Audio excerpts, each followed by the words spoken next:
우리는 지난 주일날 말씀을 통해서 예루살렘이 멸망당할 때 그 시대적인 또 종교적인 그런 배경을 들여다본 바가 있습니다. 북왕국 이스라엘이 아수르에 의해서 망하고 남왕국 유다가 멸망당할 때 예루살렘 거리에서 단 한 사람도 정의를 행하고 진리를 구하는 자가 없었다고 우리는 말씀을 들었습니다.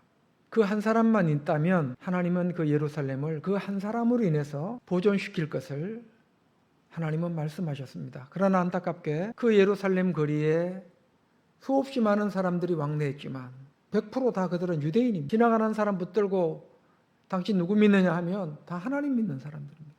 그 중에는 양과 염소를 끌고 하나님의 성전으로 향하는 사람도 있었습니다. 자, 그렇다면 그들은 분명히 하나님의 사람입니다. 그럼에도 불구하고 하나님은 말씀합니다. 수없이 많은 사람들이 예루살렘 거리를 왕래하지만 그 중에 진리를 행하는 자가 없고 정의를 행하는 자가 없다는 겁니다. 진리를 구하고 정의를 행하는 자가 없다라고 하나님은 탄식하는 그 목소리를 우리는 들은 바가 있습니다. 결국 하나님의 성전에까지 우상이 밀려 들어왔다 그랬죠. 하나님의 성전에까지 남자 창기가 자신의 몸을 파는 남자들의 집이 어디에 있었어요? 하나님의 성전에 있었습니다. 그 죄의 의식 속에 뭐가 있어요? 술과 춤이 있었습니다. 바알 신앙에서 볼 수 있는, 이방의 종교에서 볼 수 있는 그런 종교의식이 하나님의 성전 안에서 자행되었습니다. 결국 나라가 망했던 이유는 뭐예요? 바로 거기에 있습니다. 요시아가 종교개혁을 단행할 때 어떤 일이 벌어졌을까요? 제가 말씀드렸던 그 일들이 현실적으로 이루어지고 있었습니다. 그래서 성전에 있는 모든 우상의 것들, 어둠의 것들을 다 싹 대청소하듯이 모든 것을 정결하게 만들었습니다. 그런데 안타깝게 요시아가 그 계획을 완수하기도 전에 그만 애굽가에서 죽임을 당합니다. 자, 우리는 이해할 수 없는 일들을 너무나 많이 만납니다. 성경을 보면 이해할 수 없는 일들이 너무나 많습니다. 우리 생각에는 종교 계획을 단행했던 그 요시아를 하나님 어떻게 하셔야 됩니까? 최하 100세까지 살게 해줘야 되겠죠. 의로운 왕이었으니까. 오직 하나님 미래에 열심이었던 그 요시아 왕을 꺼져가는 그 유다의 등불을 다시 그 심지에 불을 붙인 사람이 누구예요? 요시아입니다. 우리 육신의 생각에는 하나님께서 요시아를 보호해 주셔야 됩니다. 아브라함의 방패가 되어 주신다고 약속하셨던 것처럼 요시아의 방패가 되어 주셔야 됩니다. 그런데 요시아의 그 계획은 완수되지 못하고 결국 옛날의 모습으로 돌아가는 육적 이스라엘을 우리는 들여다봅니다. 스룹바벨을 통해서 하나님의 성전이 건축되었지만 그들은 성전 건축 후에 다시 뒤로 돌아갔다 그랬죠. 옛사람으로 돌아갔다 그랬죠. 그 열정이 있었던 사람들이 다시 옛사람으로 돌아갑니다. 성전을 건축하기 위해서 돌아왔던 사람들, 스룹바벨을 따라서 오로지 바벨론 땅에서 모든 기득권을 내려놓고 성전 건축을 위해서 돌아왔던 그들이 우여곡절 끝에 성전을 건축했습니다. 불가능한 일을 가능케 했습니다. 그러나 그들의 믿음은 얼마 가지 못했다는 사실입니다. 그래서 하나님은 또 에스라를 보내죠. 제사장 겸 학자였던 에스라를 보내서 다시 또 한 번 종교개혁을 단행합니다. 또 성령의 불을 지핍니다. 성령의 불이 활활 타오르는 듯 했지만 또 어떻게 됐을까요? 또 여전히 그 불은 꺼집니다. 하나님은 또 느헤미야를 보냅니다. 느헤미야가 와서 성벽을 52일 만에 완공합니다. 대적자들이 그 모든 대적을 물리치고 사탄의 모든 세력을 깨뜨리고 성벽을 재건합니다. 그리고 잠깐 바벨론 땅에 왕을 보러 갔다 옵니다. 그 사이에 또 어떻게 됐을까요? 느헤미야가 잠깐 자리를 비운 사이에 또 그들은 옛사람으로 돌아갑니다. 이게 뭐예요? 구약의 역사입니다. 구약의 역사는 그렇게 어렵지가 않습니다. 성경은 말씀합니다. 섰다고 하는 자 넘어질까 조심하랍니다. 자신의 믿음을 자랑하는 자 그 믿음 자랑하지 말라는 겁니다. 언제 그 믿음이 다시 바닥을 칠지 모르기 때문에 자신의 믿음을 자랑하지 말라라고 성경은 말씀하고 있습니다. 자, 지금 본문의 배경은 그러한 배경을 안고 있습니다. 요시아 왕을 통해서 하나님은 종교개혁을 단행했지만 하나님은 어떻게 보면 마치 포기하신 것처럼 비춰집니다. 요시아 이후에 그 왕들이 등장하면서 그의 아들들이 등장하면서 다시 요시아가 해놓은 그 모든 행적들은 다시 물거품이 됩니다. 다 옛날 모습으로 그대로 돌아갑니다. 다시 그들이 우상을 섬기고 고리대금업자가 나라를 뒤덮고 있고 우상의 문화, 음란의 문화가 남한국 유다를 지배하고 있고, 자, 이런 일들이 경계되고 있습니다. 그럴 때 하나님은 오늘 본문에 보면 예레미야를 통해서 한 사람을 주목하고 있습니다. 그 사람이 바로 누군가 하면 이런 암울한 시대에, 영적으로 암울한 시대에 하나님의 눈안에 발견된 한 사람이 있었습니다. 마치 노아 시대 때 하나님께서 물로 세상을 심판하려고 할 때 하나님의 눈안에 딱 들어온 사람이 있었죠. 모든 사람들이 죄와 타협하고 어둠의 문화에 물들어 있을 때 오로지 노아만이 하나님의 말씀을 붙들고 실험했던 것처럼 하나님의 눈안에 발견된 한 사람이 등장합니다. 그들이 바로 누구냐? 오늘 본문에 나오는 레갑 족속입니다. 레갑 족속. 우리 한번 본문을 들여다보겠습니다. 35장 1절부터 다 같이. 유다의 요시야 왕의 아들 요야김 때에 여호와께로부터 말씀이 예레미야에게 임하여 이르시되 너는 레갑 사람들의 집에 가서 그들에게 말하고 그들을 여호와의 집 한 방으로 데려다가 포도주를 마시게 하라 하시니라. 자, 하나님께서 예레미야에게 명령합니다. 예레미야야, 너는 레갑 사람의 집에 가서 그들을 불러서 하나님의 성전에 한 방으로 데리고 가서 포도주를 한번 그들에게 따라줘 봐라. 자, 지금 하나님은 예레미야에게 말씀합니다. 하나님의 성전에 한 방으로 레갑 족속들을 데려가서 술을 한번 따라줘 봐라. 특이한 명령을 내리죠. 하나님 좀 엉뚱한 데가 있는 것 같아요. 우리가 육신적으로 생각하면, 육신적으로 이 말씀을 들여다보면 왜 갑자기 술을 따라주라 그래요? 포도주를 따라주라 그럽니까? 자, 보겠습니다. 우리 3절부터 읽겠습니다. 이에 내가 하바시냐의 손자요 예레미야의 아들인 야사냐와 그의 형제와 그의 모든 아들과 모든 내가 사람들을 데리고 여호와의 집에 이르러 익다라의 아들 하나님의 사람 하나님의 아들들의 방에 들였는데 그 방은 고관들의 방 곁이요 문을 지키는 살룸의 아들 마아세야의 방 위더라. 자, 5절 계속 읽겠습니다. 5절 다 같이 시작. 내가 레갑 사람들의 후손들 앞에 포도주가 가득한 종지와 술잔을 놓고 마시라 그나매 그들이 이르되 우리는 포도주를 마시지 아니하겠노라. 레갑의 아들 우리 선조 요나답이 우리에게 명령하여 이르기를 너희와 너희 자손은 영원히 포도주를 마시지 말며 너희가 집도 짓지 말며 파종도 하지 말며 포도원을 소유하지도 말고 너희는 평생 동안 장막에 살아라. 그리하면 너희가 머물러 사는 땅에서 너희 생명이 길리라 하였으므로. 여기까지 읽겠습니다. 자, 지금 포도주를 따라주면서 마시라고 하니까 그들이 말이 뭐예요? 거절합니다. 못 마시겠다 그럽니다. 자, 그런데 우리는 여기서 알아야 됩니다. 여기서 예레미야가 따른 그 포도주는 술이 아닙니다. 술의 개념으로 보면 안 돼요. 우리가 마시는 맥주, 소주의 개념으로 보시면 안 됩니다. 이스라엘 사회에서 포도주는 음료입니다. 뭐라고요? 음료입니다, 음료. 그럼 왜 그들은 그것을 음료로 마시나? 이스라엘 땅의 물은 그냥 못 마십니다. 절대로 지하수를 파이프 박아가지고 지하수 뽑아서 못 먹습니다. 못 마십니다. 왜? 그 물 속에 석회질이 너무나도 많기 때문에 그 물을 그냥 마셨다가는 어떻게 될까요? 병들겠죠. 내 몸에 석회가 쌓이는 겁니다. 그래서 그나마 석회를 배출하는 게 뭔가 하면 올리브 열매입니다. 그래서 그들의 식탁에는 반드시 우리가 김치가 올라오듯이 올리브 열매가, 성경에는 감람 열매라고 되어 있죠. 감람 열매가 식탁에 우리 김치처럼 올라옵니다. 그들이 그것을 먹는 이유입니다. 그것을 먹지 않으면 석회가 몸에 쌓인다는 거예요. 그래서 그들에게 포도주는 물 대신에 마시는 뭐예요? 음료입니다. 그냥 음료예요. 그런데 술의 개념이 아닌 이 음료조차도 누가 마시지 않아요?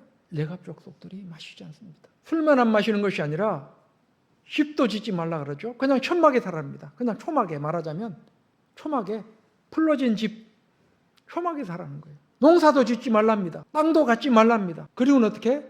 유목민 생활을 하랍니다. 떠돌이 생활. 여기 갔다가 저기 갔다. 유목민들이 양을 끌고 가축들을 끌고 온 사방으로 다니잖아요. 그런 유랑한 삶을 살라는 겁니다. 자, 지금 하나님은 느닷없이 한 레갑 족속에게 술을 따라 마시게 하는 테스트를 지금 예레미야를 통해서 하고 있습니다. 그걸 왜 그러실까? 하나님이 지금 레갑 족속이 부럽습니다. 누가 부러워요? 레갑 족속이 부럽습니다. 저 집은 좋은 집에서 살아. 부럽다. 나도 저런 집에 한번 살아봤으면. 저 집은 부럽다. 형제간의 우애가 저렇게 좋은 거 보니 정말 부럽다. 동생을 생각하는 마음, 누나를 생각하는 마음, 오빠를 생각하는 마음이 형제간의 우애가 너무 좋아서 부럽다. 부러울 데 있어요, 없어요? 있죠. 자, 우리는 부러워하는 것들이 너무나도 많습니다. 그런데 저는 하나님이 부러울 게 하나도 없을 줄 알았는데 하나님이 뭐가 부러울 게 있어요? 모든 만물이 하나님의 것인데 모든 것이 하나님의 것인데 하나님이 뭐가 부러울 게 있습니까? 부러울 게 없습니다. 그런데 하나님이 지금 부러워하고 있습니다. 누구를? 레갑 족속들을 부러워하고 있습니다. 부러워하고 있어요. 이유가 있습니다. 아까 제가 설명드렸죠? 저 집은 되게 부러워. 근데 우리 집은 뭐야? 저 집은 저렇게 사는데 우리 집은 뭐야? 부러워하죠. 비교를 하고 있죠. 그것처럼 하나님이 지금 누군가를 비교하고 있습니다. 그럼 누구와 비교하고 있을까요? 누구를 비교하면서 지금 부러워하고 있을까요? 바로 이스라엘 백성들입니다. 그럼 우리가 하나님이 왜 이 레갑 족속들을 부러워하고 있고 왜 하나님은 지금 이 이스라엘 백성들과 레갑 족속들을 비교하고 있는지를 한번 돌아봐야 됩니다. 그러려면 먼저 우리가 레갑 족속이 누군지, 자, 오늘 본문에는 레갑 족속이 지금 술을 마시라고 했지만 마시지 않죠. 그러면 왜 이 사람들은 술을 권했는데도 마시지 않는지에 대한 이유를 알아야 되겠죠. 우리 열왕기하 10장으로 한번 가보겠습니다.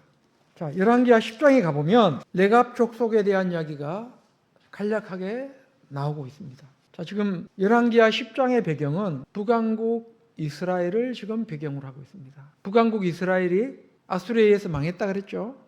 망할 때 그 망하기 전에 북왕국 이스라엘에는 솔로몬이 죽고 나서 나라가 남쪽 유다, 북쪽 이스라엘로 나뉘는데 북쪽 이스라엘의 첫 번째 왕이 여로보암입니다. 여로보암. 북쪽 이스라엘의 첫 번째 왕이 여로보암부터 해서 나라가 망하는 그 호세아까지 총 19명의 왕이 등장합니다. 몇 명이 등장해요? 19명의 왕이 등장하는데 왕조가 여러 번 바뀝니다. 쿠데타가 수시로 일어납니다. 쿠데타. 남왕국 유다는 쿠데타가 일어나지 않죠. 다윗 왕조 한 왕조로 쭉 가는데 북왕국 이스라엘은 계속 쿠데타의 연속입니다. 자, 그 중에 네 번째 왕조, 쿠데타를 일으킨 네 번째 왕조가 누군가 하면 바로 오므리 왕조입니다. 아합의 아버지가 뭐예요? 오므리예요. 악랄한 아합 뜻 우리 알고 있죠? 아합, 이세벨의 아내로 둔 그 아합. 그 아합의 아버지가 오므리인데 이 오므리 왕조 때 남왕국 유다는 바알과 아세라의 문화에 완전히 심취하게 됩니다. 자, 그런데 우리가 잘 알고 있는 이 아합이 얼마나 악랄한 왕이에요? 아내를 잘못 뒀죠? 자, 우리는 잘 봐야 됩니다. 이 아합이 아내를 잘 만났다면 아합은 가능성 있는 사람이에요. 아합은 하나님의 말씀에 때로 두려워 뜨는 사람입니다. 그런데 아내를 잘못 만났어요. 악랄한 아내를 만났습니다. 시돈 땅의 왕의 딸과 이 아합이 이세벨이라고 하는 여인과 결혼하는 바람에 그 바알의 문화, 아세라의 문화를, 우상의 문화를 어디로? 북왕국 이스라엘 땅으로 들여옵니다. 그러다 보니까 아합이 그 우상의 문화에 찌들어 있는 거죠. 그런데 이 아합이 이세벨의 영향을 받아서 결국 어떤 일을 벌인가요? 나봇의 포도원을 빼앗죠. 누구 포도원요? 나봇이라고 하는 사람의 포도원을 빼앗습니다. 물론 아합이 직접 뺏은 것은 아니에요. 아합이 직접 뺏은 것은 아닙니다. 나봇의 포도원, 왜 그 포도원이 탐났는지 모르겠지만 나봇이라고 하는 사람이 가지고 있는 그 포도원을 탐을 냅니다. 탐을 내는 도중에 왕임에도 불구하고 강제로 빼앗지 못합니다. 나봇의 포도원을 빼앗지 못합니다. 그 간격을 누가 지켜봤어요? 이세벨이 지켜봤습니다. 그 안에 이세벨이 보니까 정말로 이세벨의 관점에서 봤을 때 참 자기 남편이 믿음직지가 못한 거예요. 왕이면 그냥 뺏으면 되지. 왜 눈치를 보냐는 거예요. 나봇이라는 사람이 왜 눈치를 보냐는 거예요. 그래서 아합이 하지 못하는 일을 누가 해요? 이세벨이 합니다. 강제로 나봇의 포도원을 빼앗습니다. 모함을 씌워서 결국 나봇을 죽입니다. 그런데 그것을 누가 보고 계셨을까요? 하나님께서 보고 계셨죠. 하나님께서 보고 계셨습니다. 하나님께서 엘리야를 통하여 어떤 예언을 할까요? 이 아합 가문이 멸절될 것을 예언합니다. 그리고 하나님의 말씀은 이제 살아 운동력이 있기 때문에 실제로 이 아합의 가문을 멸절시키기로 하나님은 작정하시고 한 사람을 들었습니다. 그 사람이 누군가 하면 예후라고 하는 사람입니다. 10장 11절 예후가 아합의 집에 속한 이스라엘에 남아있는 자를 다 죽이고 또 그의 귀족들과 신뢰받는 자들과 제사장들을 죽이되 그에게 속한 자를 하나도 생존자를 남기지 아니하였더라. 자, 예후라는 사람을 들어서 어떻게 해요? 아합의 가문을 문을 닫아버리는 겁니다. 심판하는 겁니다.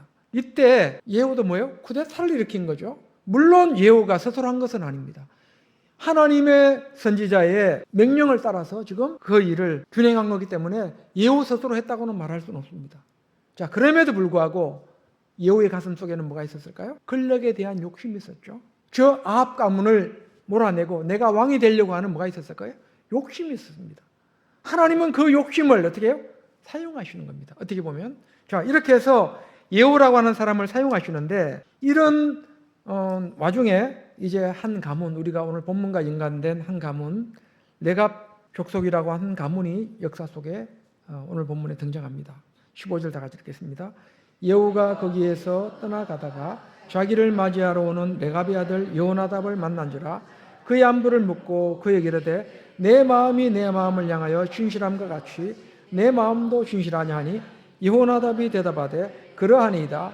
이르되 그러면 나와 손을 잡자. 손을 잡으니 예후가 끌어 병거에 올리며 이르되 나와 함께 가서 여호와를 위한 나의 열심을 보라 하고 이에 자기 병거에 태우고 사마리아에 이르러 거기에 남아있는 아합에게 속한 자들을 죽여 진멸하였으니 여호와께서 엘리야에게 이르신 말씀과 같이 되었더라. 자, 지금 예후가 아합의 가문을 진멸하는 도중에 누구와 손을 잡아요? 레갑 족속과 손을 딱 잡습니다. 자, 그러면 예후가 뭐가 아쉬워서 이 레갑 족속과 손을 잡을까요? 힘이 딸려서? 힘이 모자라 가지고 이 사람들의 도움이 있어야지만 뭔가 제대로 이 북왕국 이스라엘을 점령할 수 있을 것 같아서 그게 아니었다는 겁니다. 예후에게는 뭐가 필요할까요? 명분이 필요합니다. 뭐가 필요해요? 명분이 필요하죠. 지금 아합의 가문을 진멸했는데 명분이 있어야 됩니다. 하나님께서 이런 명령을 하셨기 때문에 하나님의 말씀이 내게 임했기 때문에 내가 아합의 가문을 진멸했다? 그걸 누가 믿어요? 못 믿을 수 있죠. 그러면 명분을 내세울 수 있는 가장 좋은 사람들이 누굴까요? 누가 보더라도 하나님 편에 서 있는 사람입니다. 누가 보더라도 하나님의 말씀을 따라서 진리를 행하고 경의를 행하는 그 사람들이 필요했습니다. 그들이 누구였어요? 바로 레갑 족속이었습니다. 그래서 쿠데타를 일으키고 나라를 지금 아합의 가문을 지금 하나씩 정리하는 도중에 바로 레갑 족속과 이 예후가 손을 딱 잡습니다. 예후가 거기에서 떠나가다가 자기를 맞이하러 오는 레갑의 아들 여호나답을 만난지라 그의 안부를 묻고 그에게 이르되 내 마음이 내 마음을 향하여 진실함과 같이 내 마음도 진실하냐 하니 여호나답이 대답하되 그러하니이다. 이르되 그러면 나와 손을 잡자. 손을 잡으니 예후가 끌어 병거에 올리며 자, 이렇게 해서 두 사람이 손을 잡습니다. 바로 레갑의 아들 누구? 여호나답. 자, 오늘 우리 예레미야는 요나답으로 나오죠. 여호나답, 요나답 같은 인물입니다. 이렇게 손을 잡습니다. 그래서 어떻게 됐을까요? 정말로 명분도 없고 예후가 아합의 가문을 이제 어떻게 했을까요? 완전히 다 문을 닫습니다. 문을 닫고 어떻게 됐을까요? 바알과 아세라의 문화를 어떻게 해요? 이스라엘 땅에서 추방했습니다. 자, 여기까지는 좋아요. 바알과 아세라를 몰아냈습니다. 예후가 하나님의 꿈이 지금 뭔가 이루어지고 있는 것 같죠? 우상의 문화를 지금 척결했습니다. 그런데 사람은 어떤 존재예요? 욕심이 있죠. 탐욕이 있습니다. 권력욕이 있습니다. 예후의 마음이 달라졌어요. 어떻게 달라졌을까요? 자기가 왕이 되고 싶은 겁니다. 자기가 왕이 되어서 영원히 통치하고 싶은 겁니다. 자, 왕이 되는 것까지는 좋습니다. 그러면 왕이 되었을 때 하나님께서 원하시는 참 이스라엘의 모습으로 북왕국 이스라엘 사람들을 그렇게 세워가야 되죠. 다윗이 통치했던 것처럼 그렇게 이스라엘을 통치할 생각을 해야 되는데 그런 생각을 하지 않습니다. 바알과 아세라는 몰아냈지만 여전히 단과 베델에 세운 그 금송아지, 단과 베델의 그 단은, 그 산당은 피하지 않습니다. 바알의 신당 있는 성으로 가서 바알의 신당에서 목상들을 가져다가 불사르고 바알의 목상을 헐며 바알의 신당을 헐어서 변소를 만들었더니 오늘까지 이러니라. 자, 여기까지는 잘했습니다. 28절, 여호와가 이와 같이 이스라엘 중에서 바알을 멸하였으나 이스라엘에게 범죄하게 한 느밧의 아들 여로보암의 죄, 곧 베델과 단에 있는 금송아지를 섬기는 죄에서는 떠나지 아니하였더라. 자, 바알과 아세라는 몰아냈지만 금송아지를 섬기는 죄에서는 어떻게 했다? 떠나지 않았다. 어디에서? 단과 베델에서. 자, 이 단과 베델에 이 단과 베델의 제단을 누가 만들었습니까? 북왕국 이스라엘의 첫 번째 왕 여로보암이 만들었죠. 여로보암은 솔로몬의 신하입니다. 솔로몬 왕의 신하입니다. 솔로몬 왕의 신하가 북왕국 이스라엘의 첫 번째 왕이 됩니다. 그러면 이 여로보암은 왜 단과 베델에 금송아지를 세워놓고 섬겼을까요? 자, 우리는 이 금송아지에 대한 이해를 한번 해봐야 됩니다. 모세 선지자가 십계명을 받기 위해서 시내산에 올라갔을 때 40일 동안 올라가 있을 때 백성들이 뭘 만들었어요? 금송아지를 만들었죠. 금송아지를 만들고 모세가 내려왔을 때 술을 마시고 춤을 추고 있었죠. 이것이 애굽에서 우리를 인도하여 낸 신이다 하면서 금송아지를 섬기고 있습니다. 아론이 주동자가 돼가지고 어떻게 보면 뭐 주동한 것은 아니지만 그럼에도 불구하고 아론이 있음에도 불구하고 뭐가 만들어졌어요? 금송아지가 만들었습니다. 이것이 우리를 애굽에서 인도해낸 신이다라고 말합니다. 자, 우리는 이 금송아지를 어떻게 이해하는가 하면 금송아지 이꼬로 하나님입니다. 뭐라고요? 모세 선지자가 시내산에 올라가서 40일 동안 있을 때 내려왔을 때 그들이 금송아지를 섬겼다고 했을 때 그 금송아지는 이꼬로 뭐라고요? 하나님입니다. 출애굽한 이스라엘 백성들에게 그 금송아지는 눈에 보이는 하나님입니다. 눈에 보이는 하나님의 형상을 뭘로 만들었어요? 금송아지로 만들었습니다. 우리 사람들은 보는 것을 좋아합니다. 하나님을 믿더라도 뭔가 보였으면 좋겠습니다. 하나님을 믿더라도 만져졌으면 좋겠습니다. 내가 기도할 때 하나님께서 내 귀에 알았다, 아무개 집사야, 알았다, 내 딸아, 알았다, 내 아들아 하고 직접 음성을 들려주시면 좋겠습니다. 만져지고 보고 경험하면 좋겠습니다. 우리가 믿고 있는 하나님은 만져지고 내 귀로 들리고 내 눈으로 볼 수 있는 존재가 아니죠. 그래서 우리가 믿음이 흔들리는 이유가 어디 있어요? 내가 어렵고 힘들 때 믿음이 흔들리는 이유가 어디 있습니까? 하나님은 과연 나와 함께 하시는가? 나와 동행하고 계시는가? 내 기도에 응답하시는가? 왜? 안 보이니까, 안 들리니까, 안 만져지니까. 육적 이스라엘은 눈에 보이고 만져지는 대상이 필요 있습니다. 하나님 좋다 이겁니다. 하나님을 믿는다 이거예요. 그렇지만 뭔가 우리 눈에 보이는 뭔가가 필요했다는 거죠. 그게 뭐예요? 바로 금송아지입니다. 자, 그래서 우리는 금송아지를 단순한 그냥 우상으로 보시면 안 됩니다. 눈에 보이는 하나님이 금송아지의 모습으로 이스라엘 백성들에게 역사에 등장한 겁니다. 자, 이것을 지금 누가 끌어왔어요?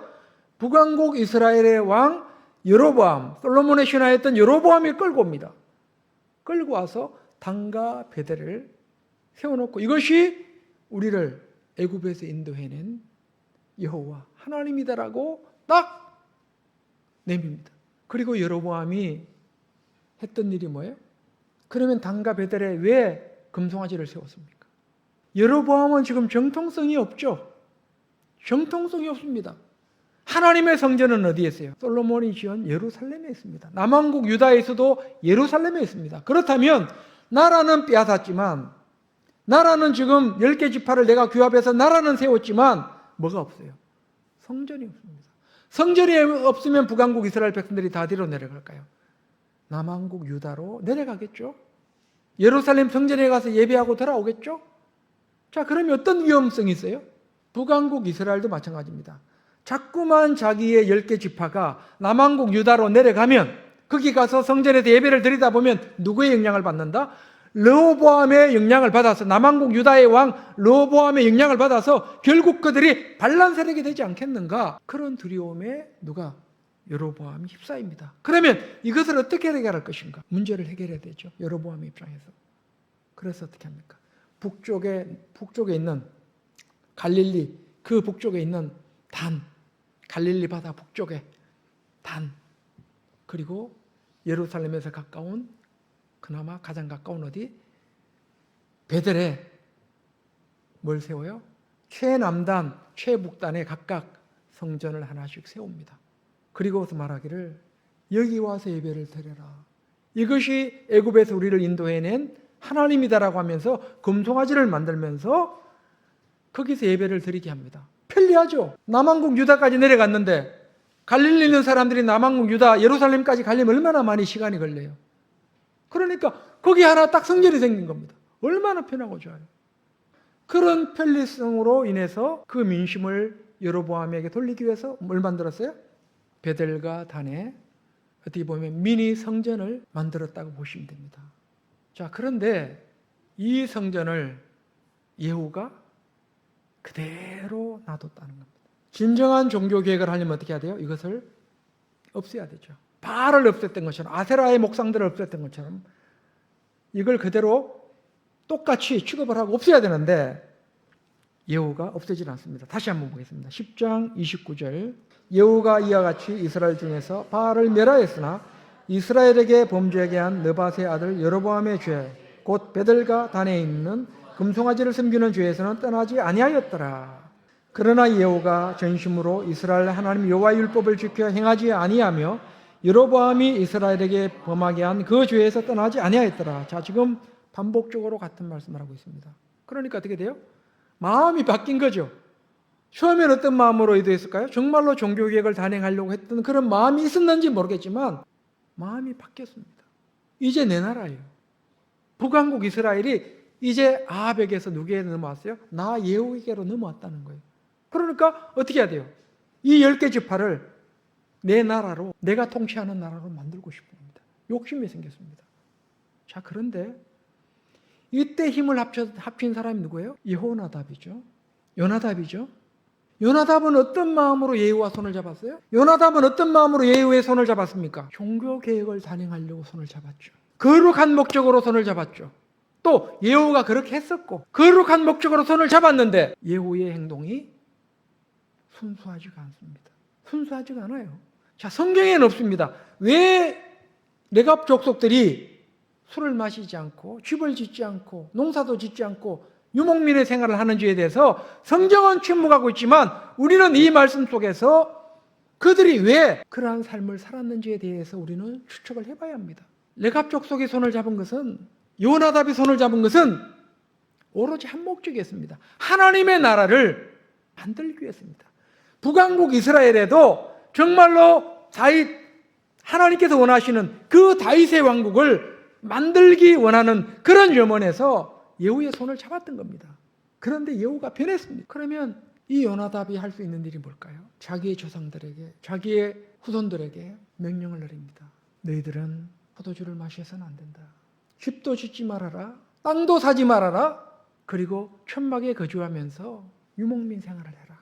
유언을 남깁니다. 그렇게 하는 길만이 너희들의 신앙을 보존하는 길이다. 그 길만이 여호와 신앙을 유지할 수 있는 길이다.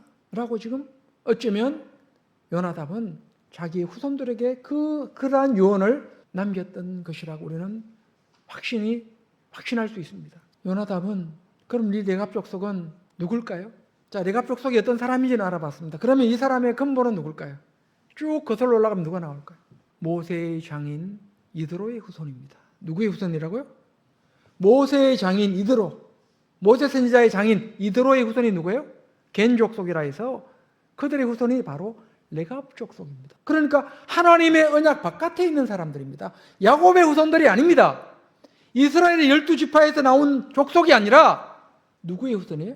모세 선지자의 장인 이드로의 후손입니다. 물론 역대하 2장에는 갈렙 족속으로 나옵니다. 갈렙 족속에 대한 이야기가 나오면서 이 겐 족속에 대한 이야기가 나오지만 이 갈렙의 가문과 이 겐 족속의 가문이 서로 결혼을 하면서 갈렙 족속에게 병합됐다고 볼 수 있죠. 자, 그러나 그 근본은 어디예요? 이드로의 후손입니다. 이방인입니다. 이방인. 자, 지금 하나님께서 레갑 족속을 부러워하는 이유가 어디 있느냐? 이 이방 족속들이, 하나님의 언약 바깥에 있는 저 이방 족속들도 자기의 선조 레갑의 후손 요나답의 유언을 따라서 그 말씀이 계속 대대로 지켜지고 있더라는 겁니다. 1년도 아니고 10년도 아니고 50년도 아니고 100년도 아니고 몇 년 이상, 최하 250년 이상, 250여 년에 걸쳐서 300여 년에 걸쳐서 포도주를 마시지 않고 집을 짓지 않고 땅을 사지 않고 농사를 짓지 않고 유목민 생활하는 그 삶이 계속 지켜지고 있더라는 거예요.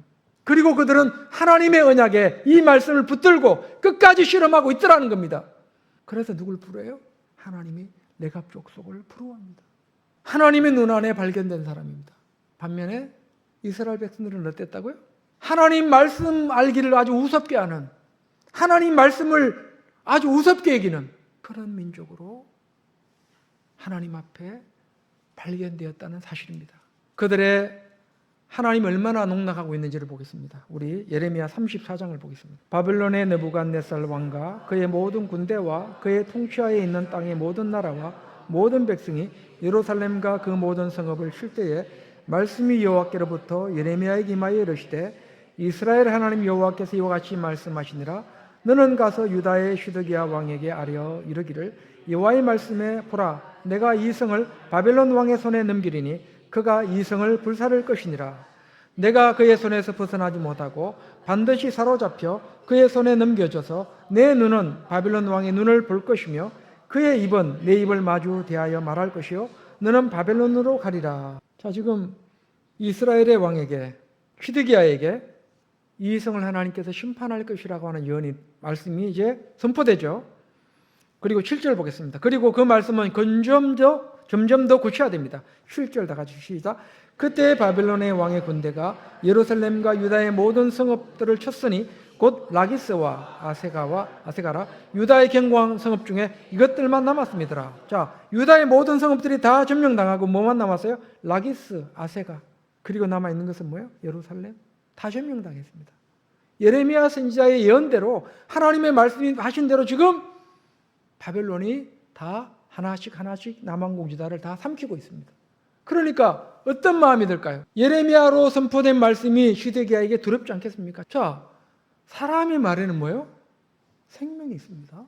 아무렇지 않게 턱 던진 말도 어떻게 해요? 생명이 있어요. 지금 시드기야가 예레미야에게 들은 말씀이 있죠. 그런데 실제로 그 말씀이 하나씩 둘씩 이루어지고 있죠. 그러니까 어떤 마음이 들어요?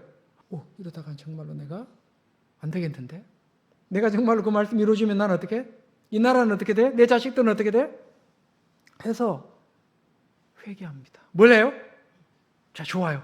회개합니다. 보겠습니다. 우리 8절 다 같이 읽겠습니다. 시작. 시드기야 왕이 예루살렘에 있는 모든 백성과 한 가지로 하나님 앞에서 계약을 맺고 자유를 선포한 후에 여호와께로부터 말씀이 예레미야에게 임하니라. 그 계약은 사람마다 각기 히브리 남녀노비를 놓아 자유롭게 하고 그의 동족 유다인을 종으로 삼지 못하게 한 것이라. 이 계약에 가담한 고관들과 모든 백성이 각기 노비를 자유롭게 하고 다시는 종을 삼지 말람을 듣고 순복하여 놓았더니, 자, 이 말씀을 듣고 어떻게 해요? 하나님 말씀대로 이제 순종합니다. 종들을 풀어주고 고리대금업자들을 말하자면 이잣돈을 안 받고 예를 든다면 이런 그동안 해왔던 일들을 어떻게 해요? 딱 정리합니다. 그리고 온 나라가 그런 일에 하나님의 말씀으로 돌아가는 일에 모두가 한마음이 된 듯이 모두가 말씀으로 돌아옵니다. 자, 그런데 보겠습니다. 후에 그들의 뜻이 변하여 자유를 주었던 노비를 끌어다가 복종시켜 다시 노비로 삼았더라. 자, 풀어줬다가 어떻게 됐어요? 다시 잡아들였어요. 이잣돈 안 받다가 다시 비싼 이자를 받았어요. 그럼 이건 무슨 일이에요? 다급할 때는 하나님을 찾습니다. 다급할 때는 하나님 앞에 기도합니다. 그런데 그 문제가 해결되면 언제 그랬냐는 듯이 하나님을 찾지 않습니다. 자기가 하나님 앞에 서원한 기도도 까맣게 잊어버립니다. 이게 뭐예요? 바로 사람입니다. 바벨론의 군대가 자꾸만 조여오니까 시드기야는 자기가 살기 위해서 회개하는 척했습니다. 그리고 그의 백성들도 회개하는 척했습니다. 종들을 풀어주고 고리대금을 이자를 받지 않고 말하자면 하나님의 말씀으로 돌아가는 척했습니다. 그런데 그렇게 한 후에 그들의 마음이 바뀌었습니다. 왜? 애굽에서 바벨론을 치기 위해서 나왔다고 하는 소식을 누가 들어요? 시드기야와 그의 백성들이 듣습니다. 그러니까 지원군이 온다고 하는 소식. 누가 와요? 애굽에서 지원군이 온다는 소식을 듣고 마음이 싹 바뀐 겁니다. 애굽이 오면 돼. 애굽이 와서 우리를 지켜줄 거야. 애굽만 있으면 얼마든지 저 바벨론을 물리칠 수 있어. 그러니까 시드기야의 마음이 어때요? 마음이 바뀝니다. 그래서 다시 어떻게 했을까요? 후에 그들의 뜻이 변하여 자유를 주었던 노비를 끌어다가 복종시켜 다시 노비로 삼았더라. 이 광경을 누가 지켜봤습니까? 하나님이 지켜보고 기가 찹니다. 이런 못된 놈들이 있나. 이런 못된 놈들. 그러면서 하나님의 눈 안에 누가 들어와요? 레갑 족속들이 들어옵니다. 요나답의 후손들, 레갑의 후손들, 그 레갑 족속들이 하나님 눈 안에 쏙 들어옵니다. 그래서 하나님은 말씀합니다. 예레미야야, 너는 저 레갑 족속들에게 술을 한번 따라줘봐라. 그럼 그들이 마시나 안 마시나. 자, 하나님이 얼마나 큰 상처를 입었을까요? 하나님이 지금 엄청 초라하신 모습으로 나오죠. 하나님이 뭐가 아쉬워서? 우리는 하나님을 초라하게 만들어서는 안 됩니다.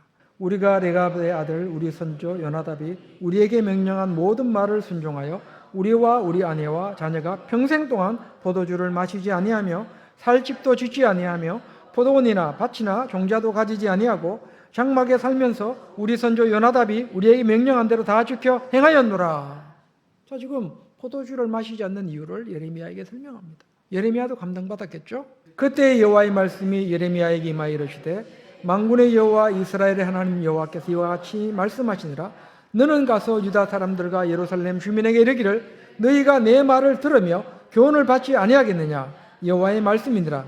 레갑의 아들 요나답이 그의 자손에게 포도주를 마시지 말라 한 그 명령은 실행되더라. 그들은 그 선조의 명령을 순종하여 오늘까지 마시지 아니하거늘 내가 너희에게 말하고 끊임없이 말하여도 너희는 내게 순종하지 아니하는도다. 자, 지금 레갑의 족속과 하나님을 지금 비교하고 있는 거죠. 하나님 백성을 비교하고 있습니다. 비교하는 도중에 어떤 말씀이 나옵니까? 레갑의 아들 요나답이 그의 자손에게 포도주를 마시지 말라 한 그 명령은 250년이 지난 지금까지도 어떻게 한다? 계속 실행되고 있다는 겁니다. 사람의 말도 그들이 실행을 하고 있는데 너희들은 하나님의 말씀을 왜 듣지 않느냐? 자, 교만은 뭘까요? 가장 큰 교만은 하나님 말씀을 듣지 않는 겁니다. 말씀에 순종하지 않는 것이 가장 큰 교만입니다. 우리는 알아야 됩니다. 죄로 치자면 사울의 죄가 클까요? 다윗의 죄가 클까요? 둘이 별반 다르지 않습니다. 사울이 제사장들만 죽이지 않았다면, 사울이 여호와의 제사장들만 죽이지 않았다면 죄의 경중으로 따졌을 때는 다윗의 죄가 훨씬 큽니다. 아주 야비했죠. 그런데 다윗은 하나님께 은혜를 입었고 사울은 하나님 앞에 버림을 받았습니다. 그 이유가 됐습니까? 다윗은 말씀 앞에 무릎을 꿇을 줄 아는 사람이었습니다. 비록 그가 죄를 범했다 할지라도 자신의 잘못을 어떻게 해요? 뉘우칠 줄 아는 말씀 앞에 무릎을 꿇는 겸손한 사람이었습니다. 반면에 사울은 그렇지 않았습니다. 자기의 이름을 드러내기를 좋아하는, 자기의 기념비를 세우기를 좋아하는 그런 인물이 누구예요? 바로 사울이었습니다. 하나님의 말씀에 대한 불순종은 말할 것도 없고 아주 교만한 사람이 바로 사울이었습니다. 자, 지금 하나님은 말씀합니다. 레갑의 아들 요나답이 그의 자손에게 포도주를 마시지 말라 한 그 명령은 실행되도다. 하나님이 지금 막 부러워하고 있습니다. 레갑 족속들을 부러워하고 있습니다.